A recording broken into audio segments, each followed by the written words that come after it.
we've reached the first official day of spring. Careful what you wish for. We'll talk about that in a minute. But this week, we thought we'd talk about some of our favorite spring camping destinations across the country. This is RV Miles. Chances are you've seen them on the road. That's because Blue Ox designs and manufactures the best towing products in the industry. Just look around. You'll find them on highways, in campgrounds, and anywhere you find people traveling in the great outdoors. From award-winning tow bars and base plates to a full line of weight-distributing hitches, adjustable ball mounts, and now they have fifth-wheel hitches too. With Blue Ox, towing doesn't have to be a drag. Visit blueox.com for more information. Harvest Host is a membership that allows RVers to take a rest from the road and enjoy unlimited overnight stays at over 5,100 unique locations in North America, like breweries, farms, attractions, wineries, and much more. Easily plan and book your next RV trip and enjoy over $1,500 in exclusive member benefits by joining Harvest Host. Get 15% off your first year of membership with the code MILES. That's MILES. Go to harvesthost.com to become a Harvest Host member today.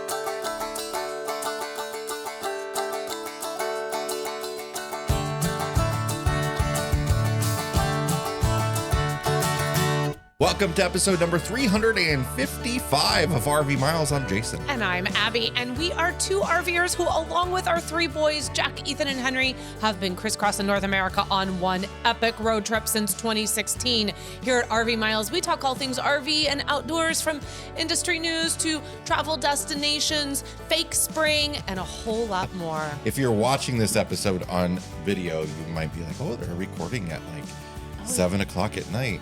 Working late looking tonight, out the window RV there. Miles? No, it's 2 o'clock in the afternoon.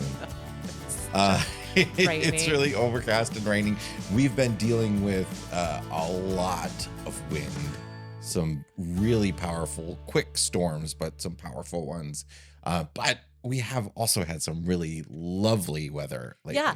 And hey, so if you listened to last week's, we talked about the Dorito that was going to come through. Great show. No, it's officially in a Dorito. And it delivered. It delivered.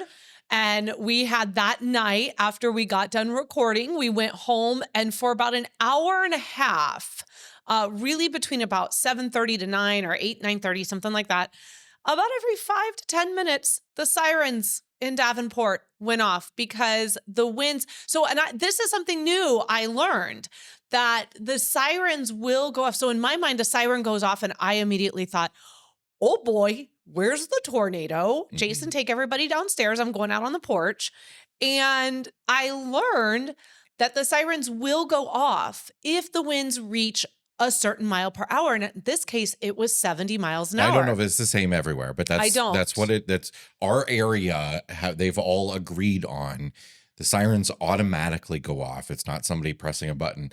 Once the wind speeds reach 70 miles an hour, and then somebody can press a button if a tornado has been spotted or the conditions are, they're starting to see the actual clouds spinning and that sort of stuff. They're seeing rotation on the satellites, so that they'll sound them off. But they were on and off and on and off for us over the course of the night. And of course, everybody on like all the local Facebook groups, they're like yelling at the meteorologists, "Oh, you overhyped it again. We didn't get anything." And like this storm from like Texas on up to here and beyond, northward, produced lots of tornadoes, lots of damage. Thankfully, it not much hit us, but slight little change in wind direction, whatever, could been a couple tornadoes. You just never know. And I would rather be more warned than less warned. More warned.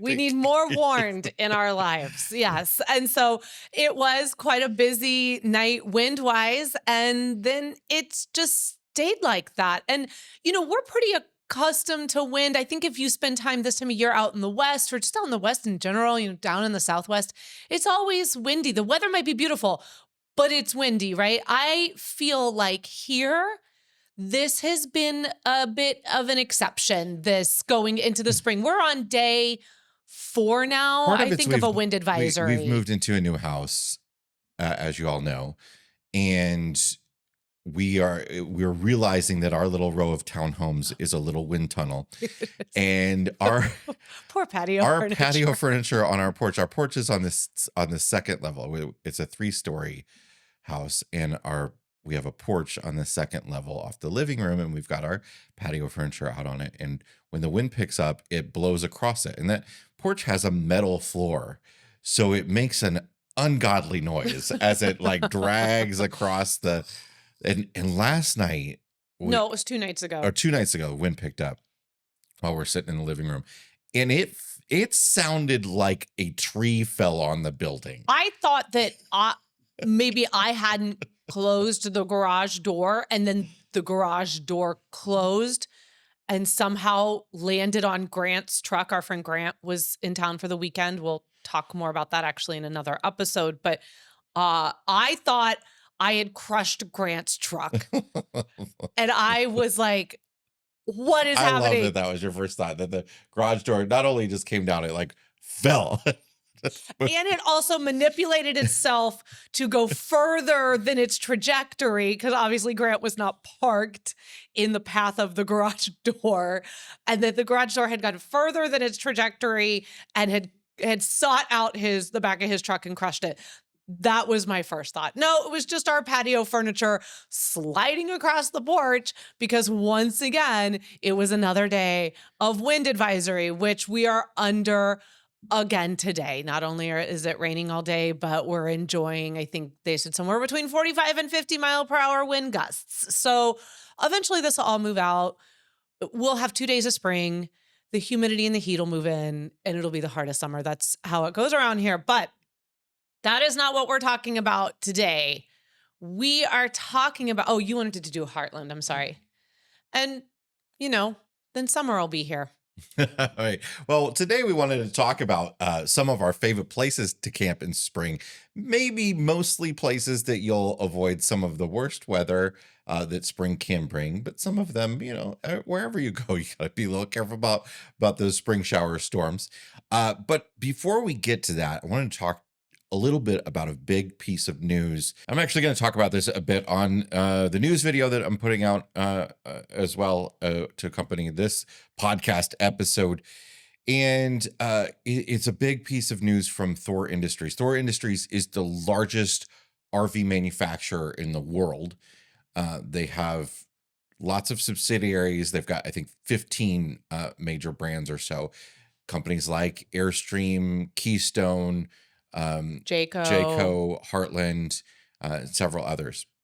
And Heartland is what we're going to talk Yeah, about here. Heartland is one of their bigger brands, and Heartland, the way Thor works is all of those companies are separate companies, right? Whereas somebody like Forest River, who's like their biggest competitor, who at any given day could have the crown for the largest RV manufacturer in the US, at least. Forest River doesn't have brands outside of the US. So, everybody goes back and forth to who's biggest and biggest at what and all that sort of stuff. But Forest River is one company that has lots and lots of subdivisions like Sabre. And, they're all still under the same company. Whereas under Thor has separate companies that all have they're completely ran separately, and they're kind of meant to compete with each other. We think about Thor companies as like, oh, if a Thor company is doing this, then they're all doing that, and that's not necessarily the case. They do this in a very specific way in order to be like, well, if this company's going to try something out. If that works, then maybe all the companies might do it, but they are meant to compete with each other. Anyway, it's very Succession of them. Heartland is one of Thor's bigger companies, and Thor has made the decision to move Heartland underneath the umbrella of Jayco. They put a press release out about this, and Heartland was its own separate company, but Heartland will now fall under Jayco. And Heartland has lots of lines. So Heartland has, I'm not going to go through all their different lines, but they have their basic Heartland brand, but they have some private label brands underneath Heartland that are that are made for companies like Camping World, that they sell, individual trailer lines like the Eddie Bauer lines. And then they have some of the high end stuff like the DRV luxury suites is under Heartland, Big Country, all sorts of different lines underneath Heartland. The press release essentially says that Heartland is moving under Jayco and kind of makes it sound like Heartland might be struggling in some sort of way and needs a restructuring under Jayco, who is very healthy. Whatever that means. Does that mean quality? Does it mean financially? I don't know the answer to that. Thor isn't going to release that stuff, but that's a big change that's happening. And then some of those private label brands that Heartland did are actually moving under Keystone, because Keystone did private label stuff too, like Coleman. For instance, trailers are made by Keystone. So they're going to be moving some of those private label brands underneath Keystone, which is also a division of Thor Industries that is generally doing pretty well in terms of, whatever Thor's opinion is of their individual different brands, right? So the reason I wanted to really talk about this, though, is that one of the biggest things I've learned in our time covering the RV industry is that individual brands can fall down pretty quickly for whatever reason. They go out of style. The people on the production line aren't working out. They have some bad design decisions, whatever it might be. That can happen very quickly in this industry. And we saw a lot of this during COVID, where everybody was saying, oh, the quality is going way downhill in COVID, and this is becoming a problem, and this is becoming a problem, and everything is terrible across the board. And yeah, quality did suffer during COVID, but some brands got better at some things. Some brands got worse at some things, and some brands were worse at different times and then got better. And depending on who was running them and what was happening on the floor. So things can happen very quickly in this industry where one brand might have some real struggles. And I'll hear this from dealers a lot, where they say that brand has been really rough for us this year in terms of the quality. And then the next year they might say they've really turned things around there. Everything that's coming out from that division is great. And I think what we're seeing here under Thor, I'm not saying that it's quality related, but I think it's probably something like that, where there is some sort of struggle with Heartland, whether it's sales, whether it's financial management, whether it's quality, whatever it is, there's some sort of struggle that Thor Industries is looking to right here. And I think, unfortunately, we may be seeing the beginning of more of this, because this is a time in the RV industry where a lot of these companies have been struggling for a while, since the coming down off of COVID. And a lot of people have been saying, now is the time for a consolidation. We have too much copycat product out there. We have too many brands that are the same out there. There's so much happening. There are too many different brand names and all that sort of stuff. Maybe we need to consolidate a little bit. I wouldn't be surprised if we see a decent amount of more of that going forward. Yeah, I'm going to put in the show notes, rvmiles.com/355, or in the description on YouTube, the video we did several years ago that is literally like the parent company and we didn't redo it. Yeah, we kind of do. But it would be good to just, to grasp what Jason is saying here, just to go over and watch that video to see there are so many even brands you probably don't know, have never heard of. They're out there. It's really interesting. And I know that you're going to kind of do some more research on this. We try not to speculate too much here on the podcast or too much over on the news videos, but I will tell you where we are going to speculate on this. And that will be in Detour later today. And I think we're going to talk about what we think is going on, what we've kind of heard, what we see happening with this and some other pieces of news that are coming out. We're going to speculate over there. That's kind of our behind the scenes conversation that we have with mile marker members. If you want to hear that and hear our thoughts that we have not fully vetted yet, you can come over and become. We want to hear the half-baked stuff. Yeah, there's a lot of half-baked over there. That doesn't mean it's better. Just so you know. Hey, I like a good half-baked cookie. Uh, So, but you could just go to rvmiles.com/mile yeah. markers. You get a free month and immediate access to all of our podcasts. We were accused recently of just schlepping, that all we do over there is give little mini podcasts. There's so much more over there. We hope you'll go over and see everything that we do for the community. We work really hard over there for our mile marker supporters. Plus So mini podcasts. plus mini podcasts. And you know what? Podcasts are hard to produce. You just don't hit record. Well, look, I and don't send. want anybody to think that, we do a lot of fun stuff for mile markers. We're trying to make an engaging community. We're trying to do more and more with it. But the entire purpose of it is none of that. It's people who have come together to help support what we do and allow us to make more happen. And these are just sort of thank you things we do for those folks.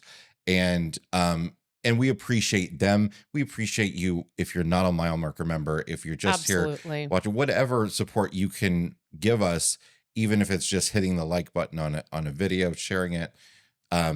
We are greatly appreciative of all of it. Absolutely. So rvmiles.com/mile markers if you want to learn more, or there's that fancy share button right there on YouTube, and you can share this episode around with your friends and your community. If you're getting a new vehicle this year, you're going to want to check out eTrailer.com and their new fitment guides for 2025 vehicles. eTrailer's expert guides help you answer questions like, will my old roof rack work with my new ride? Or how do I make sure I'm ready to tow right away? Transitioning to a new vehicle shouldn't mean starting over with your gear. That's why eTrailer is ready with 2025 fits for the products you know and trust.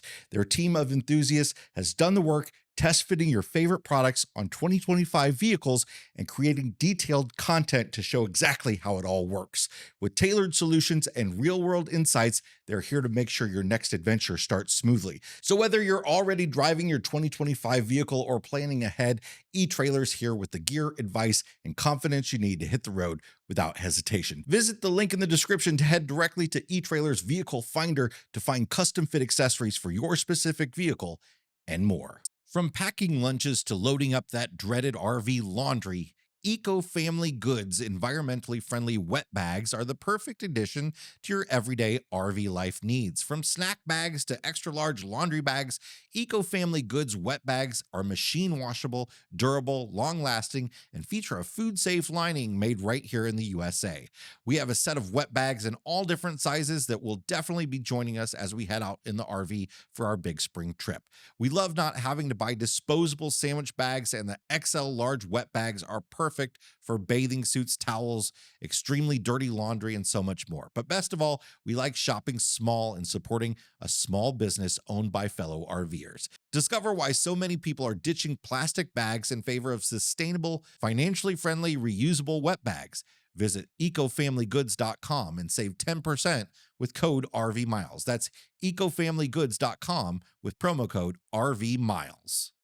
For a lot of people, the official kickoff to the camping season happens around Memorial Day, but we know just from the numbers, we know from being travelers ourselves and RVers, that season kicks off for some of us way sooner. And for others, it's a nonstop season. It is all year. There's been a lot of data, though, recently that more and more people are camping more in the shoulder seasons than ever before. Absolutely. And that's really great to see. And, it's some of the best camping that's out there, especially depending on where you are in the country, right? Yeah. And when we talked about this episode, it was really hard to narrow down some of our top suggestions, because as I started going through and looking at the spring months from 2017 and 18 and 19 and 20 and 21 and 22 and 23 and 24, there were so many amazing places that we have been to. But if you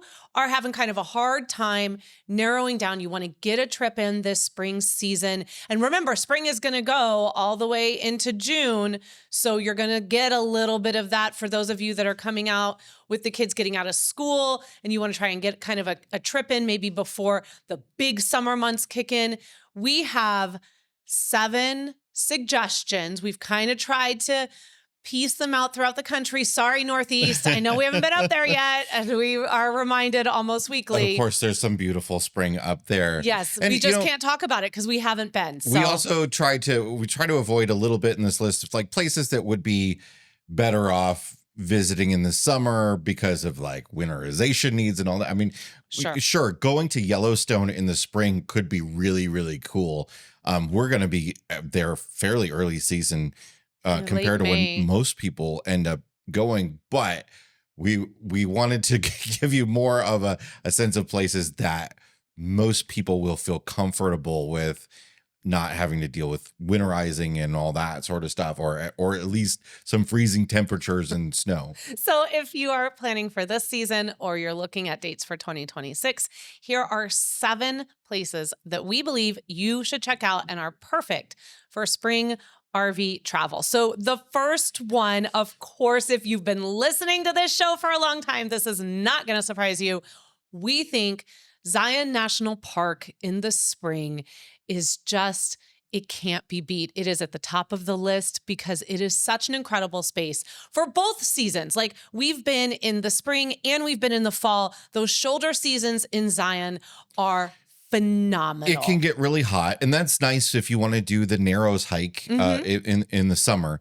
But spring is so great because Everything's what coming alive. It's just, it's so lush. It's a lot of people don't realize, they think of all the red rock and stuff. They don't realize that it is a river valley. And when you're actually there, if you've never been there and you're hiking along the riverbed and stuff, you're underneath these beautiful sprouting trees. The And canyon is it's spectacular. gorgeous. And so if you can, Watchman Campground, 100%. That's where you want to stay if you're going to go visit Zion National Park. You are right there in the heart of the park. Probably too late to book it for this year. Probably, unless you've got flexibility and maybe, last minute cancellations do happen. If you got a little bit of flexibility, keep your eyes up, get some of those alerts going to let you know if a campground opens up or if a campsite, opens up.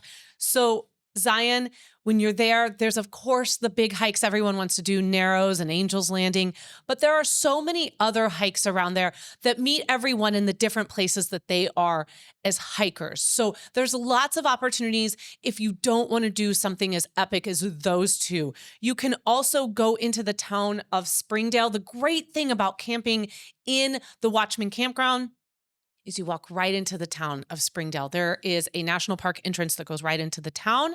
There's great shopping and food. So you get a little bit of that national park mountain town life that happens around there in Springdale. Of course, if you want to go for a fantastic drive through the park, you want to get on the Mount Carmel Highway. Yeah, Just if you're driving a big motorhome, know all of the height restrictions and all that sort of stuff. But if you're pulling a trailer, or you've got a small motorhome or a car behind you, or whatever, that scenic drive is absolutely worth doing. It's a photographer's dream park. There are just some really spectacular photos to be had. So, number 1, Zion National Park. Number 2, again, another one close to our hearts, and that would be, this is the time to be heading down to the Gulf Islands National Seashore around Pensacola, Florida. You're going to stay at the Fort Pickens Campground right there in the National Seashore. We love this It place. can get a little cold up in the Pensacola area in the winter, but this time of year, it's just the perfect summery for us, what we would call in the Midwest summery feel. Not too hot, but still you can go in the water and feel comfortable doing that. And we did an Easter stay there, like back in Bussy days. So I think this was 2018. We were there over Easter, and I was going back and looking at all the pictures, and we had done an Easter egg hunt for the kids around the bus. And, from the Fort Pickens campground, there is a trail that you can walk that will take you to the fort, where you can go and you can tour the fort.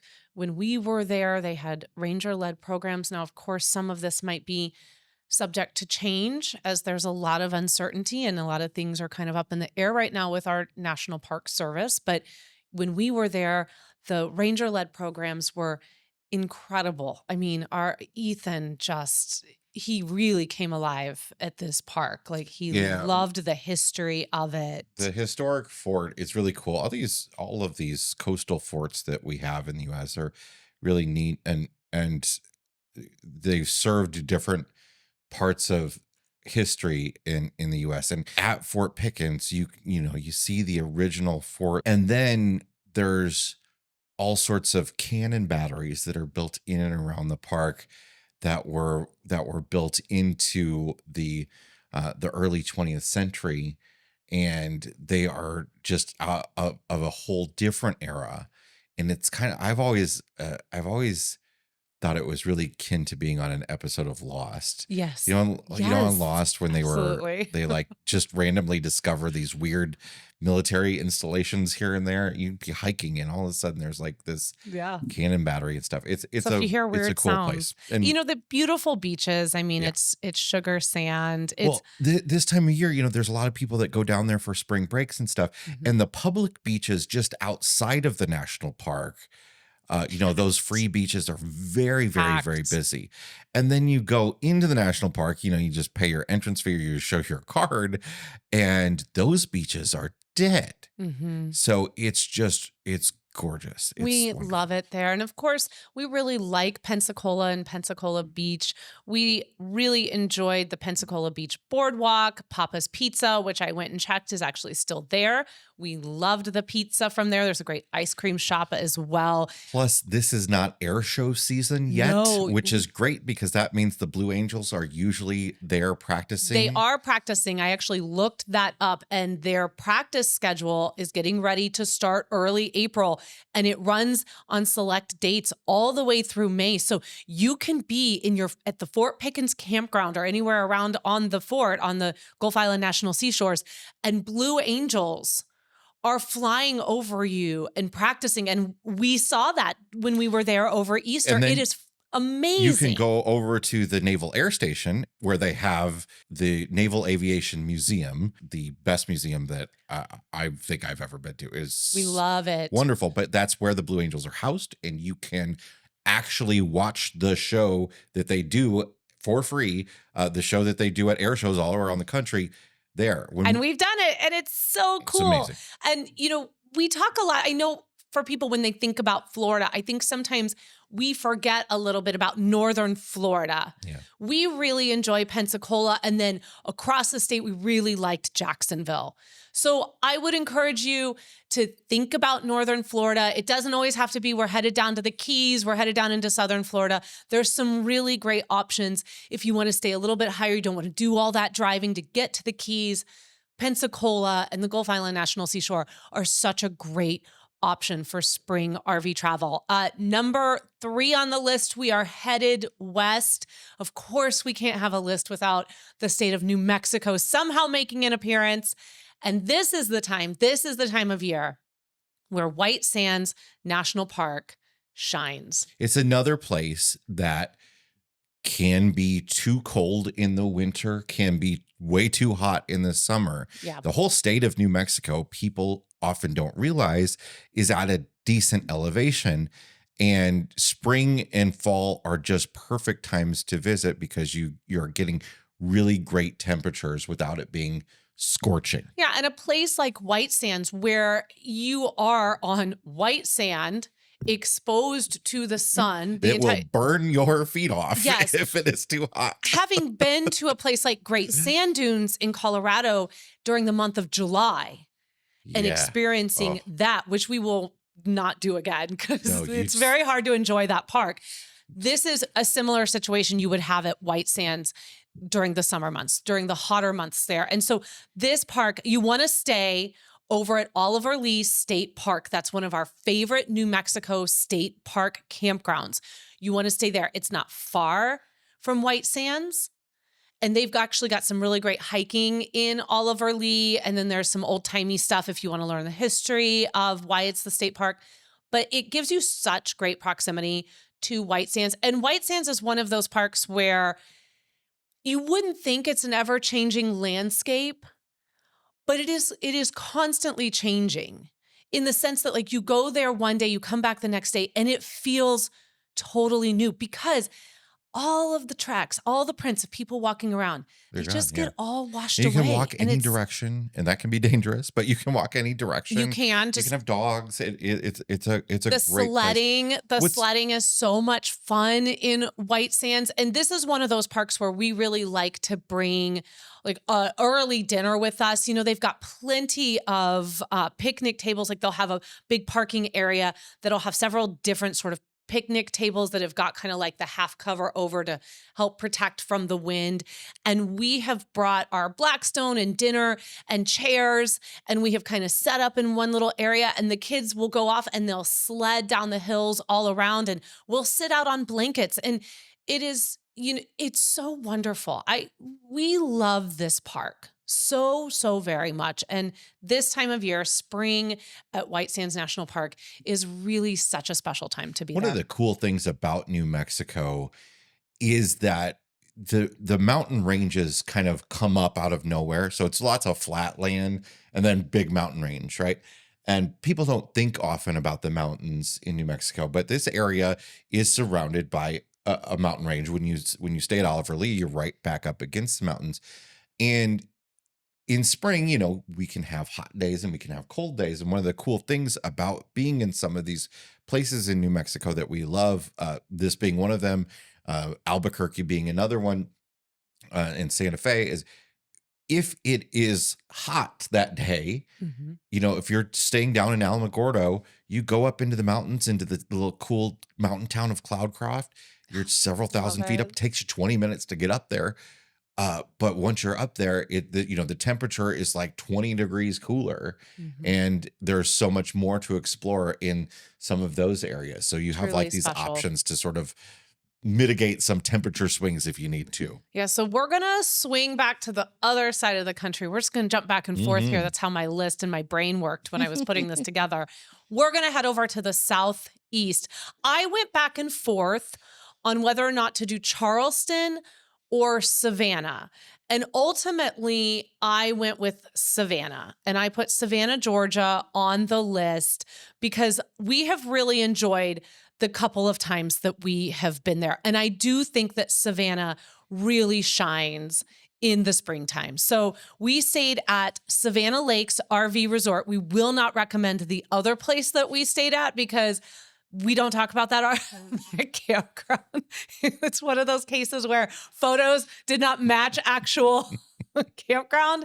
But thankfully, our friends over at CRR have opened up this beautiful Savannah Lakes RV resort. It's actually on the South Carolina side, Yeah, but not it's a far. little bit out of Savannah, but so are the other campgrounds. So Yes. it's not that bad. Savannah is a really cool town. You have to get on your feet and walk around You it. have to get on your feet. You have to go on some ghost tours. It's a walking town. You get out the history in Savannah, and the same with Charleston. I'll add a little asterisk there. Like if, Charleston would be the backup to Savannah.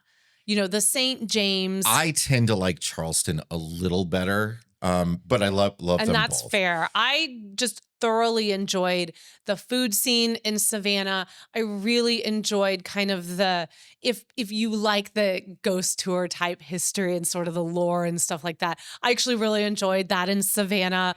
I think Savannah is a little bit more accessible in the way that it's laid out to be able to kind of Yeah, see everything. and if you're a food person, they have some fantastic restaurants in Oh, Savannah. It's Savannah, though, I will say, throw a little caveat here, and there's probably could say this about other places like Pensacola as well. I would avoid going to Savannah when schools are on spring break. yes. And generally throughout late March and early April, I would avoid it as a spring breakdown. But you could easily make a trip out of this where you go to Savannah and Charleston Mhm. because they're very close to one another. So you could easily make this a double trip where you dip Savannah a little bit and then you go over and you dip your feet into Charleston for a while. And we've done that. That's lovely. And if your truck breaks down, There's a great Yeah, dealership that can there replace it for you. there but we ultimately, Savannah for me came down to the Savannah Lakes RV resort for me. Of the places that we have stayed with Charleston and with Savannah, I just love the amenities. If you get warm enough weather, you've got the pool, you've got the clubhouse. There's Yeah, plenty we'd of love things to for do the a kids to rally do. there if possible Yeah, that's someday. a great Yeah. rally location. So, uh, Savannah, Charleston, you can't go wrong with either one. So, all right, number 5. We're at the halfway point. Mhm. We're gonna go back. Gotta go back We're gonna west. go back west.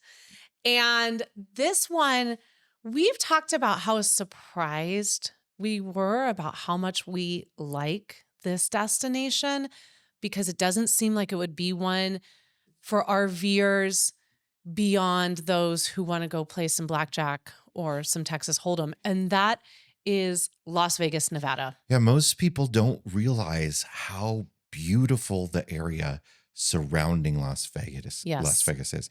There is just some gorgeous natural beauty because Las Vegas doesn't have suburbs, or It's much just in the way of that. Vegas. There's Vegas, and then it's nature And then surrounding there's it, and you've Reno. got these gorgeous Red Rock canyons and lots to see and lots to do. This is also a really good place for full timers and seasonal people. A lot of them, I think this is kind of the time of year you'd like drive down to Vegas. It's warm enough that you start to de-winterize and all that sort of stuff It's down nice there. in the fall too. It's another good shoulder Yeah, season destination. So we have stayed in 3 different campgrounds around the Las Vegas area. We have stayed at the Oasis RV Resort Campground. So that's going to be a private campground kind of plunked that's like right in in. Vegas. And Yeah. you're sharing a close site with everybody, but we liked it there. The price is decent. It's great for families. We have Just also just stayed. avoid the pitch for becoming a member of the Yeah, the just shut that campground down. membership program. Shut that down. They've got a little restaurant and they've got a pool A and some lot of hot tubs people and we noticed would this was the resort where they would do like they would get custom skirting done here or mm-hmm. have like their rig Their rigs washed here. washed A and lot of yeah. maintenance work happening here to get your rig ready for the season. We saw a Yep. lot of that happening at this place both times we were there. We've also, so if you are like, I don't want any of those amenity things and I Mhm. want to be in nature, then we would really recommend the Red Rock Canyon Campground, which is not far. I mean, and by not far, I mean it's basically butted up against Red Rock Canyon's National Conservation Area. Now, this is all dry camping. There's no hookups at Red Rock Canyon Campground, but the views are spectacular. It's, again, right up against the conservation area. It's not far to get into Vegas.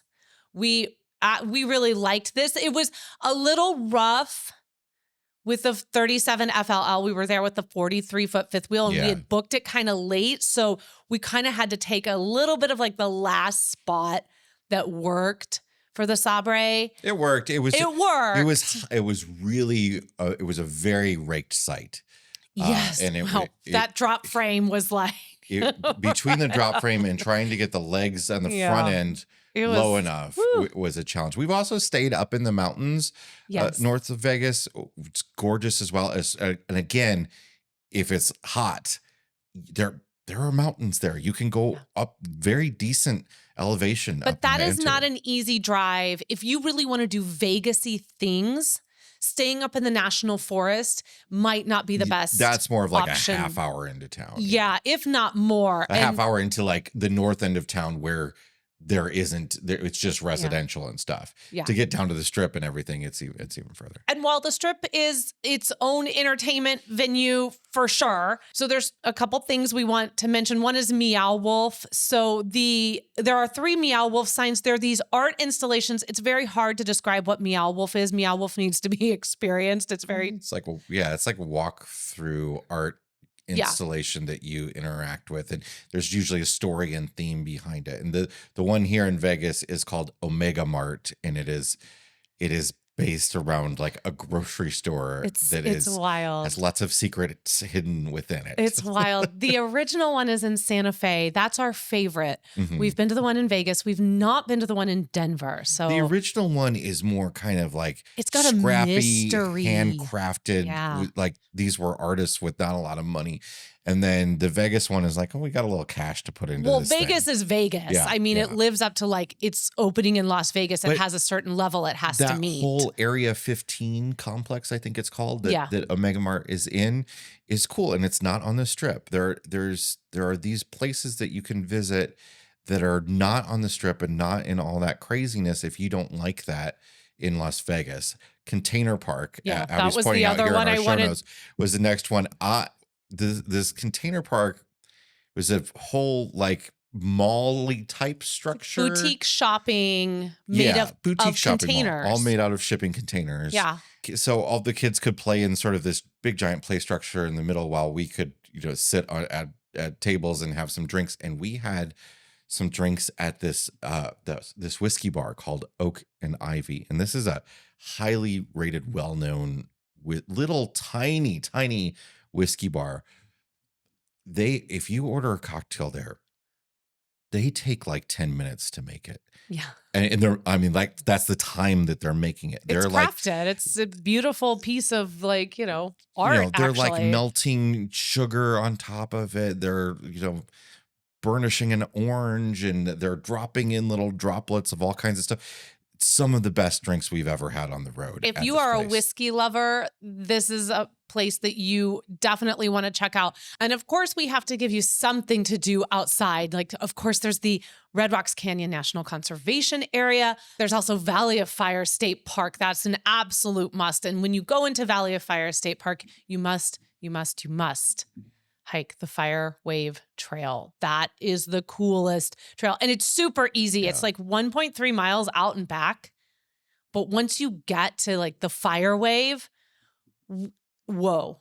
Like, whoa. That's all I can The say. whole place is just, every bit of it is gorgeous. And once you get there, you realize, oh, there's been a lot of famous photos taken here. Oh, and yeah. stuff like You'll that. recognize it. You recognize it from like your screensaver background from 20 Yes. years ago. It's a popular climbing spot too.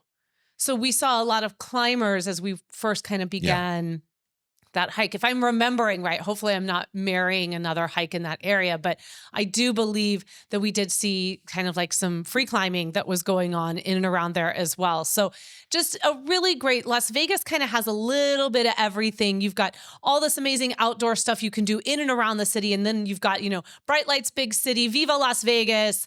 You can do that all up if you want as well. And there's lots of camping options for all types of RVers. Okay. We've got two more. Mm-hmm. Next up is Great Smoky Mountains National Park. And of course, like it's a green park. Obviously, spring is going to be big there, but you've got the waterfalls flowing from all the snow that is melted and all that sort of stuff. Don't make the mistake that we did on our very first visit to Great Smoky Mountains. In And March. That's visiting in March before spring has really sprung. Yeah, we visited early March. It was still beautiful. It was just very brown. It was, yes. And it was also, well, we were tent camping, so this probably felt a little bit more rainy. impactful, but it was a little rainy and it was extra cold. And so that was a bit of a challenge, tent camping with 3 kids under the age of 5. But it was still stunning. And some of the most beautiful pictures that we have of our babies out in the great outdoors came from this trip and the Great Smoky Mountain National Park. So now we've been in March, we've been in April, and we've been in June. And April, oh my gosh, it's so beautiful in April. It's beautiful in June too. But April, that park is stunning. Now, we haven't stayed in any of the national park campgrounds, so we can only go off of our experience, but we've stayed at 3 different campgrounds. We've stayed at the Gatlinburg East Smoky Mountain KOA, which it's nice enough. You can walk right into Gatlinburg, and I think that's the biggest benefit of this campground. Yeah, is just if watch you- them when they're mowing the lawn. they Just be careful there. did the little damage to our A rig. little damage to our rig. But if you're visiting the town, and you want to spend some time in Gatlinburg, and Gatlinburg is more enjoyable to us than Pigeon Forge. Pigeon Yeah. Forge is like lots of race car or lots of go-kart tracks and mini golf, and Well, it's just Myrtle Beach, Pigeon Forge, it's all the this. Yeah, Dells. It's got that kind of Gatlinburg vibe. is still some of that. The Ripley's, believe it or not, and Plenty of stuff like pancake that. houses. But a few more options in terms of restaurants. Yeah. That whole landing that was built around the Margaritaville stuff is really Oh nice. And yeah, I that know is they have nice. the Margaritaville campground there yet, which we have not stayed We have at. not. We've stayed at a place called Camp LeConte, which is a great family run campground. That's where we stayed when we were tent Yeah, campers. it's just a So it's real been a minute. cute little place that they have really well kept. It's just a little bit on the outskirts of town, so you have a little bit of separation from the some of the craziness that can happen Hmm. in Pigeon Forge and Gatlinburg and the traffic and all that sort of stuff. And we've stayed at the Greenbrier campground, which is Very popular with yeah, full-time families. it feels it's a very green campground. It's on the Greenbrier River. Lots of green, the name green, green everywhere, but it's near the Greenbrier entrance to the national park. So it's on the far sort of east side of this side of the park. Of course, we're talking about the Tennessee side of the park here. North Carolina is its whole different other thing that's fantastic. But we really liked our stay at the Greenbrier campground. It's If a you can great get family atmosphere. one of the water sites. So Waterfront if you can site, get yeah. right up there along the creek, the river that goes through, that's really, really beautiful. A few things we want to recommend to you if you choose to go to Great Smokies is the Cades Cove obviously is a must do, but we really recommend that you go later in the day. We've been to Cades Cove later in the day around the dinner time hour, brought our dinner with us. This is always one of our big tips when visiting a national park is to go later in the day and bring dinner. And we have felt like we had Cades Cove all to The ourselves. thing, if you don't know, Cades Cove is one of those places that can get really busy. It is a very long, one lane, one direction road.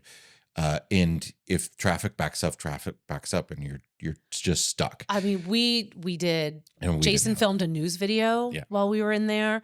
We stopped at every stop without having to wait for a parking spot.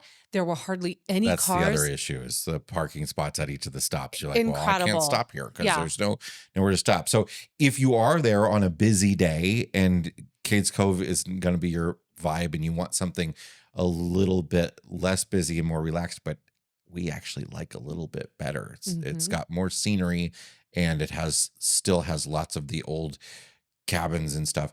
The Roaring Fork Motor Nature Trail. It is so awesome. It's a little hard to find to get to, but you have to kind of drive back into like a residential area. I've heard the secret is out a little bit. Yeah, on it's our fault. It's gotten a little busier. I don't know that we're to blame for it, but springtime in particular, lots of waterfalls and stuff along Roaring Fork. So definitely check out Roaring Fork. there's lots of popular must-do items within the park.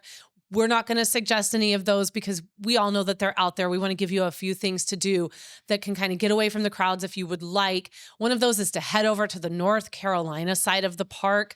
That tends to be a little bit quieter than the Tennessee side and just as spectacular. We love the North Carolina side. There's not of as the many park. places to stay over there, but there No. are some campgrounds. But it's worth the drive. But like, yeah, it's stay in the, definitely worth it. you know, of course, downtown Gatlinburg is always really great. And then go to Dollywood. Dollywood was so much fun. Dollywood is one of the best theme parks in the we country. had It a is blast. so clean. Yes. Has fantastic food. Like Yes. some really great food. Man, I was just saying to Jason before we started recording, I would really like to go back Yeah. to Gatlinburg and Pigeon Forge. And the best roller coaster I've ever been on. No, that I'm not we- talking about that with you. We tricked you on. Yeah, I won't but- ever, ever forgive you, Jenny and Grant, for doing that to me. But the lightning rod, it is fantastic. You roller guys had coaster. a great time. I screamed so hard there was no sound coming out of my mouth. The last suggestion for spring RV travel would be to head to, and we couldn't just say one spot, but to head to the Washington coast. Yeah. There is something truly special about the Washington coast, the I Pacific mean, Northwest in general, but this little section of the Washington coast that we did, just phenomenal. you've got these beautiful rocky beaches with the giant rock formations. You've got whales. You've got the Canada on the other rainforest. You've side, got like you can go to Canada. You can it's go to just a Seattle. You little bit can of everything. there's so much. We've spent so much time at so many great destinations. Olympic National Park being one of the best that I can think of offhand. Bainbridge Island. Well, so we have three suggestions here. So one would be to stay at Allen's Bar Dry Camping. This is a really cool dry camping spot that's privately owned. You pay like $5 a night or something, and you drive down this road to this essentially this bar where the river is running past, and you just kind of like pick a spot, and it's small enough that really only about 4 or 5 rigs can kind of get in there. Fantastic. It's near Olympic. You can get some time in with Olympic National Park there. Loved it. One of our favorite stops when we did Baja to Alaska. Then we want to recommend the Salt Creek Recreation Area and Port Angeles. Port Angeles was a lot of fun. Great That's where town. we took the ferry from Port Angeles over to Victoria, British Columbia, and spent the day over there. Highly recommend that. Salt Creek Recreation Area sits right on the water, right on the beautiful rocky cliffs. It's a nice, I believe, county park. Was it a county park? Yeah, it's Think it was a county county or park. town or Yeah. whatever it is. It's not yeah. a state park and it's not a federal park. It was either county or city. Really loved it. The sites there can be a little small. So, I think they've got a few big rig friendly sites, but, we had one site where we had Bexy, our 25-foot travel trailer in, and we just barely fit into that site. So want to recommend that. And then finally, the third place along Washington that we want to recommend is to stay at Bainbridge Island Campground and then take the ferry over to Seattle. This is a really nice way to get some of that Seattle time in and go into and have a big city Seattle experience. And Seattle is a great town, but then also get to come back and to be able to camp. and have a little bit more of a campground atmosphere.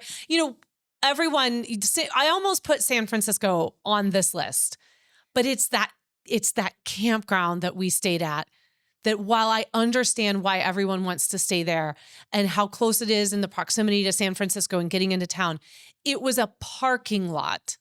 It was a parking lot, and you are parked in there like just sardines at over $100 a night. Yeah, of course, part of that is because we were kicked out of the very nice natural campground that we were going to be in because of storms. But I really wanted to be able to say on this list, like, we've not only been to the places we're recommending, but here are some campgrounds that are still going to give, if you want that sort of natural camping experience as part of your trip. And I just, I can't really say that with the parking lot. No, that we stayed at in San Francisco. I think where you're getting at here is Seattle is kind of a very similar experience to San Francisco in a way. It's a very similar town to San Francisco altogether, I think. Yeah, and it's fun to be able to take that ferry in and have that ferry ride experience, and then go into town and have these big town experiences, and go to if you want to wait in the line, go to the very first Starbucks ever, things like that. Go down to Pike Place, watch them throw the fish. Get some good seafood, things like that. So these are our 7 suggestions. Of course, I could have made a list that was like 30 suggestions of places you could go, because there's so many wonderful places in the spring to go and visit as sort of everything starts to come alive again, or the temperatures are cool enough before summer hits and the humidity and the heat rises and things like that.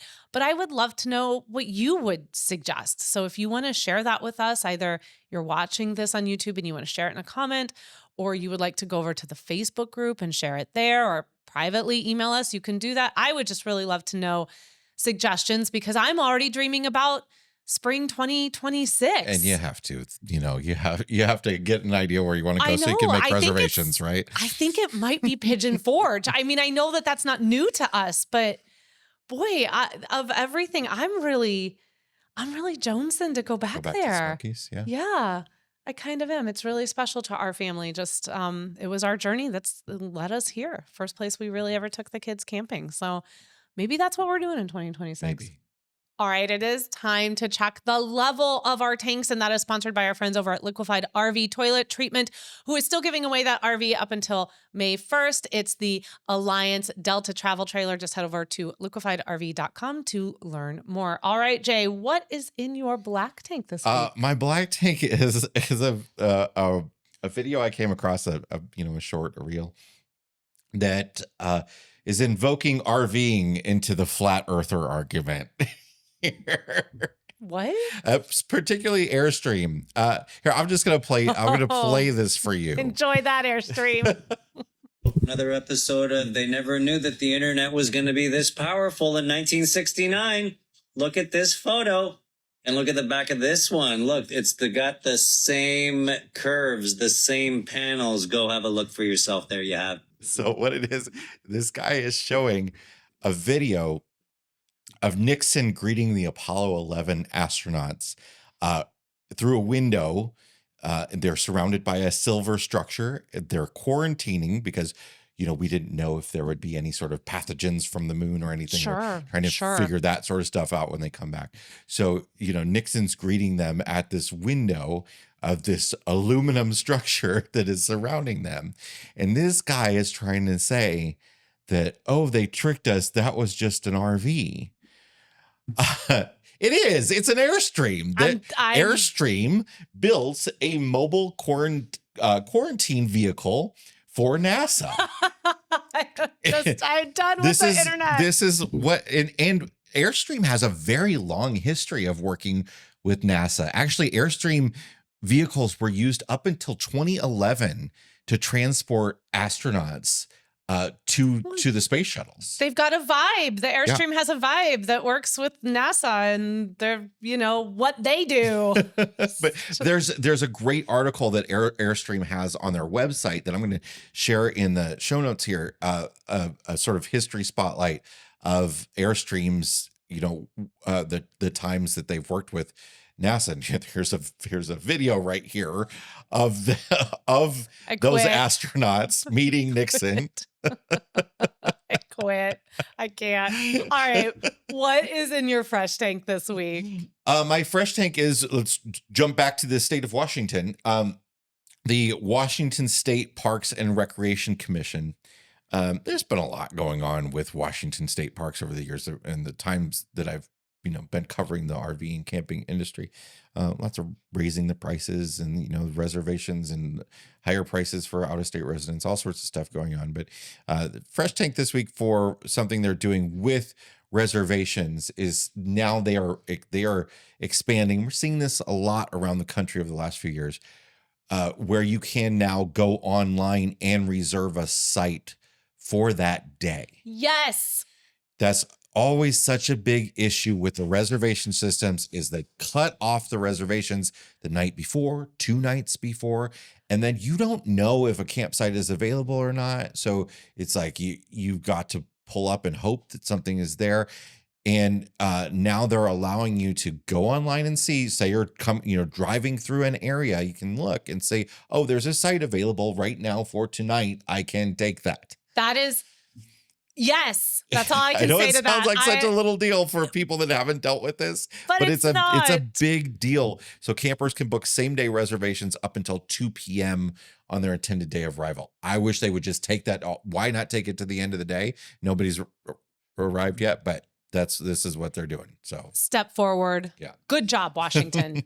All right. What is in your black tank this week? I don't have one, and I don't really know how I can follow up flat earthers anyway. To be perfectly honest, I just don't have one. We've been so busy this week. I guess I haven't had a time. We're going to tell you a lot more about the crazy week we've had on next week's episode. But I haven't had time to be like, black tank, ting. I'm just so hyper-focused on what we were doing this week. So I don't have one. All right. Well, that's great. I think it is kind of nice to come out of the week and be able to say, it is. I don't have a black tank. This part of it is probably because I am massively limiting my time to stuff that is not in real life. And so what that means is I'm massively staying off of social media. I'm There's saying a lot going on the internet I know. lately. I'm saying I'm off of that. I've A lot talked. of things seems quaint right now. It's so charming. I'm really focused on our business, the goals that we have for our business, the goals that we have for our kids and ourselves and our lives, and the community that we want to build, and being in real life and being present for all of those things. There are some just really, I crave more of that. And good on you for having an algorithm that would even show you flat earthers. Talking about, I guess it's Airstreams is probably Yes, what did it's it, RV. but hey, you do you on that algo. I am going to just go and live in the real, I don't know. I have no black tank. All right. Well, what is in your fresh tank then? I think that is a better thing Let's go. to talk about. Coffee.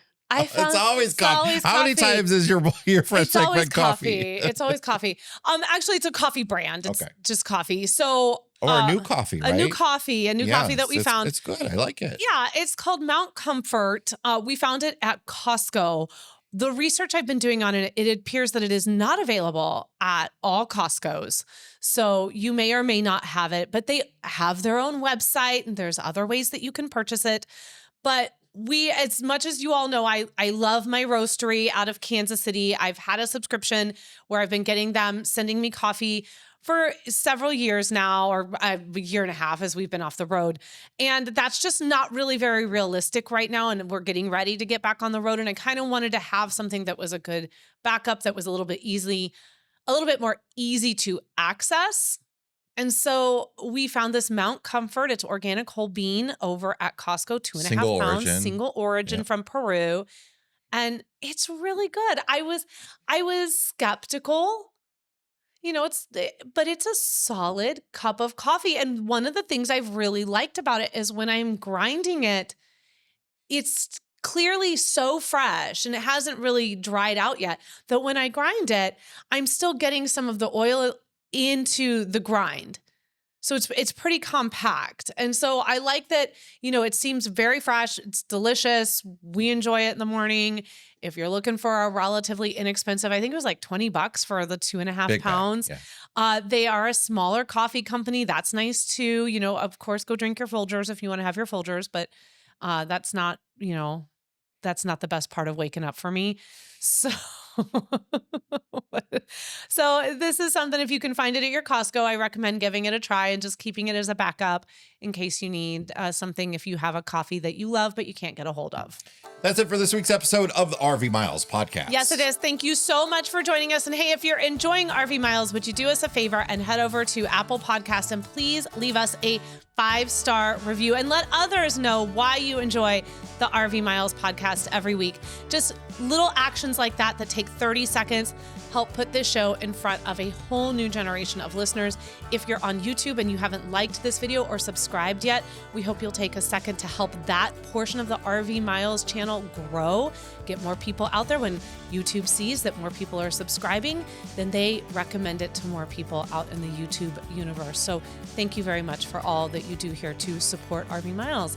And until next week, friends, stay safe, get out there and enjoy the beautiful spring camping season, and keep logging those RV miles. Bye, everybody. Bye.